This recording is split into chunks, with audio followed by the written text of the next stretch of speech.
नमस्कार मंडळी, आज 17 मे 2026 रविवारचे पंचांग आणि अधिक ज्येष्ठ मासाची सुरुवात।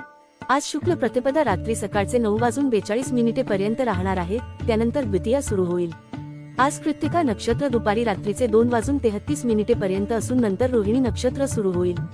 अभिजित मुहूर्त दुपारचे 12:04 ते दुपारचे 12:55 पर्यंत आहे। अमृतघटिका दुपारचे 12:27 ते रात्रीचा 1:51 पर्यंत शुभ आहे। आज राहुकाळ संध्याकाळी पहाटेचे 5:18 ते सकाळचे 6:54 पर्यंत आहे, त्यामुळे या वेळेत महत्त्वाची कामे टाळा। मेष, कर्क, सिंह, तुला, वृश्चिक, धनु, मकर आणि मीन राशींना आज चंद्रबल मिळणार आहे। आज मेष राशीसाठी घातवार आहे। नवीन काम, प्रवास किंवा मोठे निर्णय टाळा। मंत्राचा जप करणे अत्यंत शुभ मानले जाते। अशाच रोजच्या पंचांग, राशी भविष्य आणि धार्मिक माहितीसाठी श्री देशपांडे गुरुजी चॅनेलला सबस्क्राईब करा आणि बेल आयकॉन दाबा। जय श्रीराम।